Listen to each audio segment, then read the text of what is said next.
For 30 straight days, the United States Navy brought overwhelming firepower to the Strait of Hormuz. Tomahawk cruise missiles struck command centers, radar sites, missile batteries, naval bases, and weapons factories. Carrier strike groups launched thousands of sorties. Destroyers and cruisers saturated the battle space with precision fire. On paper, it looked like the kind of campaign no regional power should be able to survive. And yet, after all that destruction, the Strait of Hormuz was still closed. That failure was not a sign of weakness. It was a sign of mismatch. The US Navy was built to dominate fleets, destroy fixed targets, and control open water through speed, range, and precision. But Hormuz is not open water, and Iran was never defending it like a conventional navy. The strait was not sealed by a few warships waiting to be sunk. It was sealed by an interlocking system, naval mines beneath the surface, missile batteries hidden along islands and coastlines, mobile launchers emerging from tunnels, and geography that compressed every ship into predictable lanes. The Navy could punish that system, but punishment is not the same as removal. Each strike created damage, but damage did not create certainty. A radar could be destroyed, yet another launcher might still survive in a mountain tunnel. A naval base could be cratered, yet mines already laid in the water would remain lethal. A factory could be leveled, yet the shipping lane would still be too dangerous for tankers to trust. That was the real problem. Global trade does not resume because the enemy is bleeding. It resumes only when the route is visibly secure. And that is when naval firepower reached its limit. Missiles can break a defense network, but they cannot occupy islands, clear mines under fire, or physically hold the terrain overlooking the channel. The Navy had shattered much of Iran's military capacity, but it had not solved the one problem that mattered most, turning destruction into control. To understand why the naval campaign failed, you have to understand the trap the Navy was sailing into. The Strait of Hormuz is not just a narrow waterway, it is a controlled environment shaped by geography and engineered by decades of planning. At its narrowest, ships are funneled into fixed lanes only a few miles wide, forcing even the most advanced warships to move predictably. And predictability, in warfare, is vulnerability.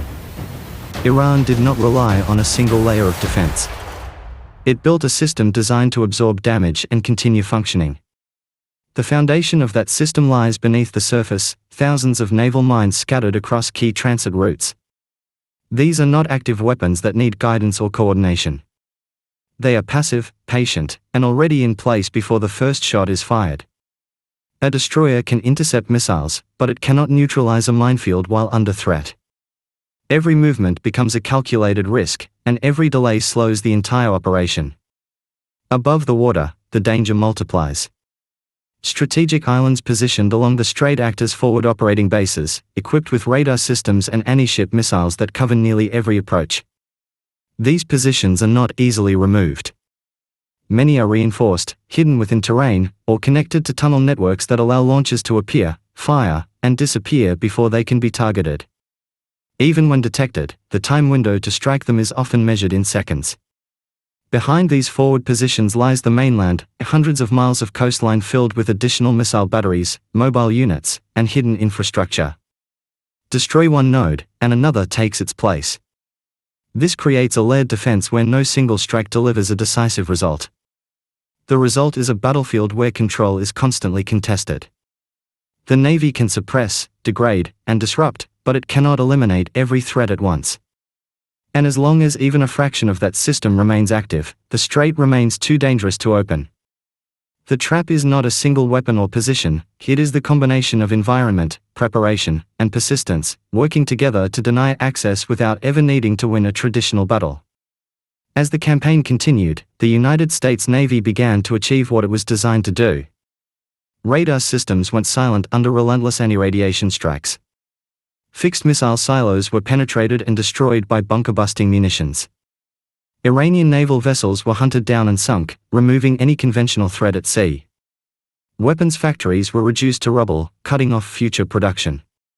From a purely military perspective, the operation was working. But something critical remained unchanged. The Strait of Hormuz was still closed. This revealed a deeper truth about modern warfare: destruction does not automatically translate into control. The Navy could eliminate targets, but it could not eliminate uncertainty. And in a choke point like Hormuz, uncertainty is enough to stop global shipping. The problem lies in what firepower cannot reach. Mobile missile launchers, hidden in hardened tunnel networks, could emerge, fire, and disappear in minutes. Even with advanced surveillance, predicting when and where they would appear remained difficult. A single surviving launcher is not decisive in open war, but in a narrow shipping lane, it is enough to keep tankers away. Then there are the mines, already laid, already waiting. No amount of airstrikes can remove them. Clearing them requires slow, methodical operations conducted at close range, often under the threat of remaining missile systems. This creates a paradox: the Navy must reduce threats before clearing mines, but it cannot fully reduce threats without first gaining safe access to the water. Even the degradation of Iran's command network did not fully solve the problem. Decentralized units continued to operate independently, relying on pre-planned responses rather than real-time coordination. The system became less efficient, but not ineffective. And in this environment, inefficiency is still dangerous. The result is a battlefield where progress is measurable, but not decisive. Each strike reduces capability, but does not remove the risk entirely. And as long as risk remains above a certain threshold, commercial traffic will not return, and the strategic objective remains unmet. The Navy had dismantled much of Iran's ability to fight a conventional war. But Hormuz was never a conventional battlefield. It was a denial zone, designed not to defeat a superior force, but to prevent it from achieving certainty. And without certainty, control remains out of reach. By the end of the first month, the pattern was clear: the United States Navy had done everything it was designed to do, destroy, suppress, and dominate from a distance, yet the Strait of Hormuz remained closed. This was not because the Navy had failed, but because the mission required something it was never built to provide. Naval power excels at projection, not occupation. It can strike targets across vast distances with precision and maintain control over open seas, but Hormuz is not open water. It is a confined corridor shaped by land, and as long as that land remains under hostile control, the water cannot be secured. Missiles can eliminate radar installations, but they cannot replace them with persistent presence. Airstrikes can neutralize launch sites, but they cannot prevent new ones from emerging hours later from hidden tunnels or mobile platforms. Warships can defend themselves effectively, but they cannot guarantee the safety of slow, vulnerable mine-clearing operations conducted within range of surviving coastal threats. The Navy can reduce risk, but it cannot eliminate the conditions that generate it. That is the fundamental gap. Reopening Hormuz is not just about making the strait dangerous for Iran, it is about making it safe for global shipping. And safety depends on certainty. Tankers will not move because threats are reduced, they move only when threats are controlled. That level of control requires dominance over the terrain that overlooks the water, is securing islands, denying launch positions, and ensuring that hostile forces cannot simply return once the strikes end. At this point, the mission changes in nature. It is no longer about destruction, but about replacement, replacing denial with control. And control, in a narrow choke point like Hormuz, cannot be achieved from the sea alone. It must be established on the ground. The arrival of the Marines does not represent escalation for its own sake, it represents a shift in how the problem is solved. After 30 days of naval and air operations, the battlefield has been shaped but not secured. Iran's defenses are weakened, fragmented, and degraded, but they are not gone. And as long as they exist, even in reduced form, they continue to deny control of the strait. What the Navy could not remove, the Marines are designed to replace. This is because Marines bring something fundamentally different to the fight: presence. Unlike missiles or aircraft, they do not strike and leave. They land, they hold, and they create physical control over key terrain. In Hormuz, that terrain is everything. The islands that overlook shipping lanes are not just geographic features, they are control points. Whoever holds them controls observation, targeting, and ultimately movement through the strait. The logic is simple but decisive. A missile battery hidden in a tunnel can survive airstrikes and reappear unpredictably. But if the ground around that tunnel is occupied, its ability to operate disappears. A radar system can be destroyed, but another can be brought online, unless the area itself is secured. Marines do not just remove threats, they prevent them from returning. Equally important is what their presence enables. Mine-clearing operations, which were previously too dangerous to conduct under constant threat, now become viable once nearby terrain is secured. Supply routes can be established, defensive perimeters created, and a continuous security environment maintained. This transforms the battlefield from one defined by uncertainty into one defined by control. The introduction of Marines also changes the timeline. Naval and air campaigns degrade over time, gradually reducing enemy capability. Ground forces, once established, create immediate effects within their area of operation. A single secured island can open a corridor. Multiple secured positions can stabilize an entire sector. The impact is no longer incremental, it becomes structural. This is the moment where the operation transitions from breaking Iran's system to replacing it. Not through more firepower, but through control of space. And in a choke point like Hormuz, control is not achieved by what you destroy, but by what you can hold. The question many observers asked was simple: if Marines are the solution, why weren't they deployed from the beginning? The answer is not hesitation or politics, it is physics. Marines cannot operate in an environment where the conditions for survival do not exist. Before a single landing can occur, the battlefield must be shaped to a point where insertion is possible. And that process cannot be rushed.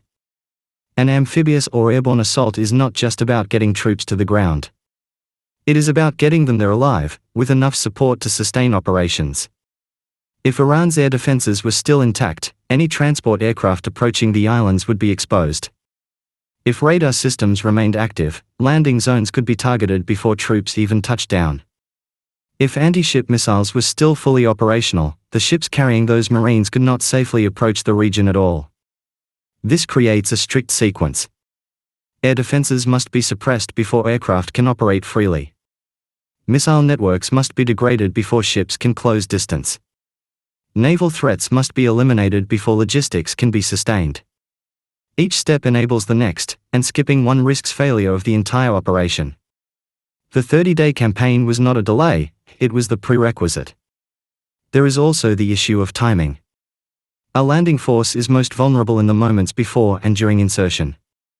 Aircraft descending into a landing zone, ships offloading troops, units establishing their initial perimeter, these are windows where even a weakened defense can inflict significant damage.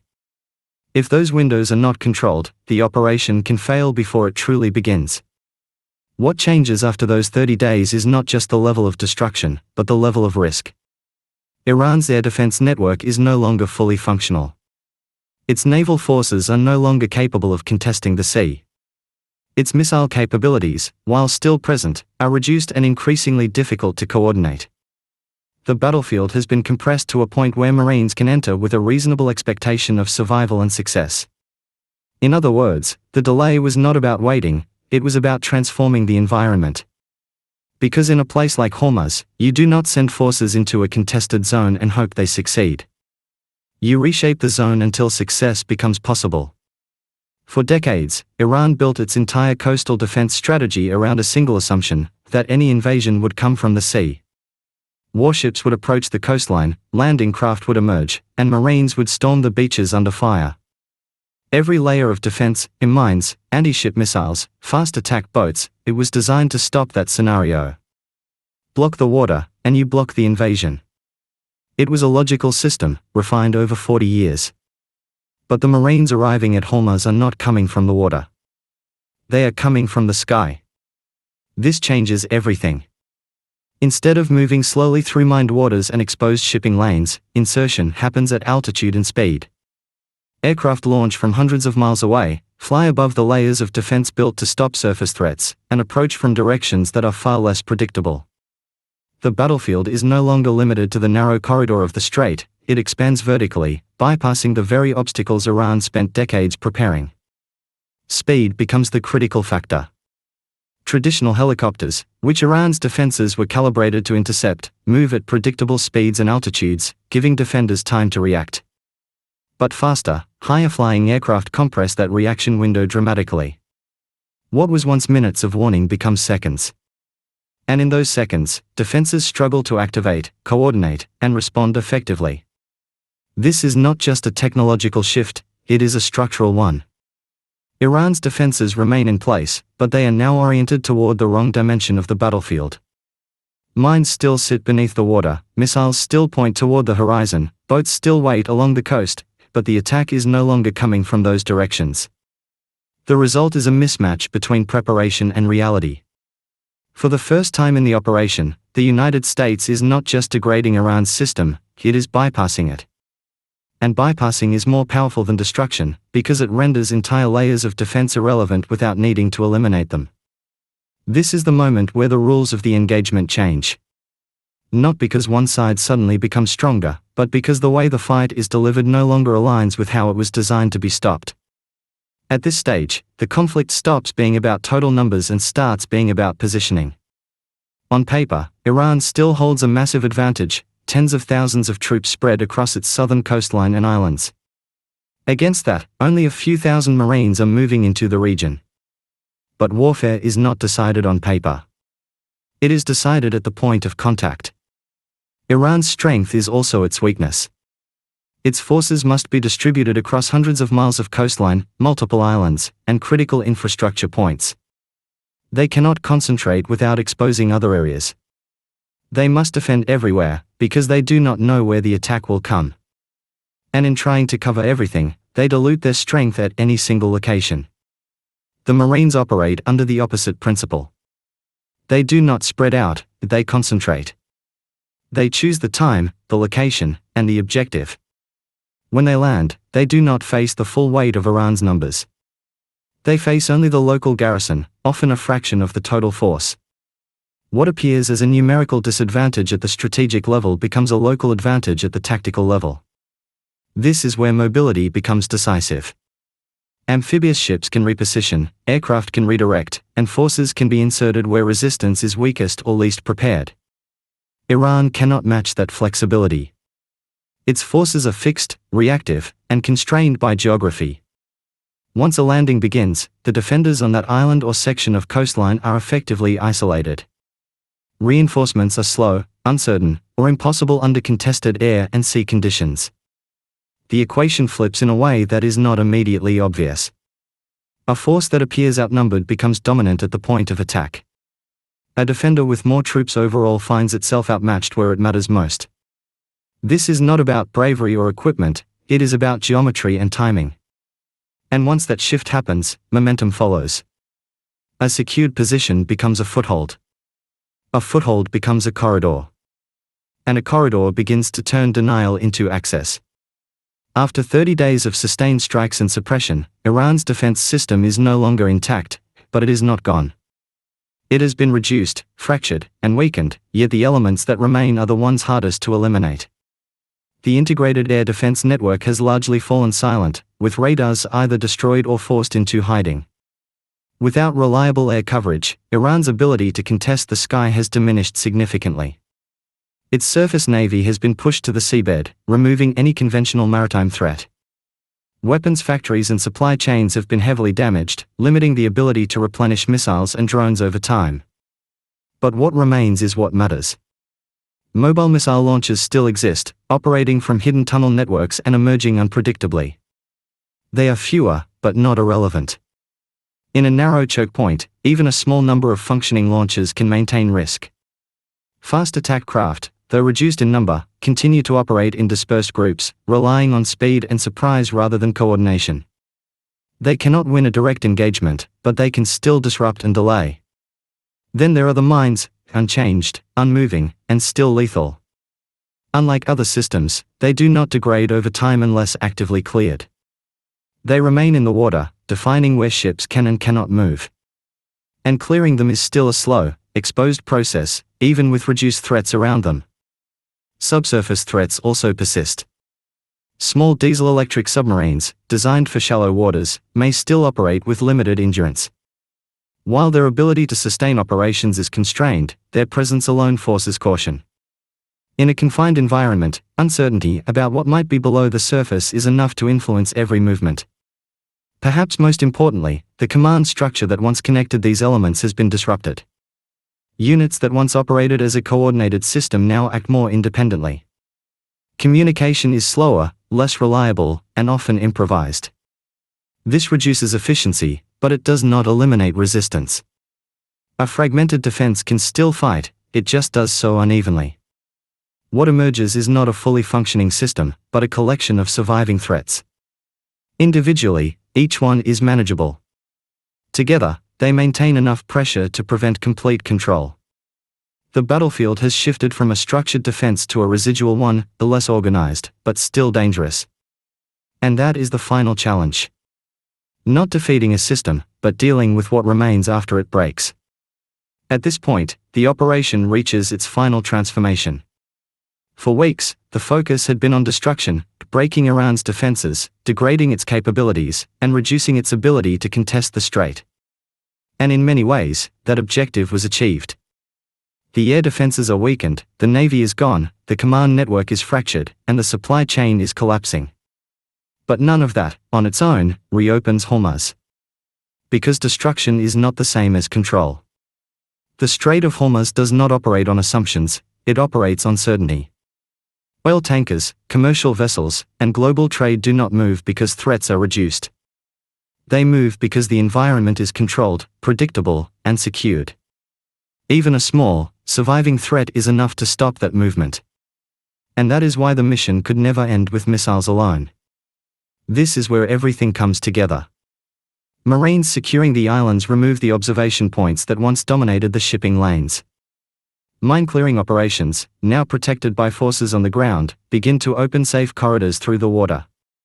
Air and naval assets continue to suppress any remaining threats, but now they operate in support of something more permanent. Control is no longer temporary, it is being established. At the same time, depot operations begin to take effect. Forces inserted beyond the coastline disrupt what remains of Iran's interior support structure, cutting off the flow of reinforcements and isolating defensive positions. What was once a layered, interconnected system is now broken into isolated pockets with limited ability to recover or respond. The equation that defined the conflict starts to resolve. Not through overwhelming force, but through the removal of uncertainty. Each secured position reduces risk. Each cleared lane restores confidence. Each disrupted supply line prevents the system from rebuilding. Step by step, denial is replaced with access. And that is the moment the strait begins to open, not because a single decisive strike ended the conflict, but because the conditions that kept it closed no longer exist. In the end, the lesson is clear. The United States Navy did not fail to open Hormuz, it revealed the limits of what firepower alone can achieve. True control required something more, the ability to hold ground, to secure space, and to turn temporary advantage into lasting stability. Because in a place like Hormuz, victory is not defined by what you destroy. It is defined by what you can keep open.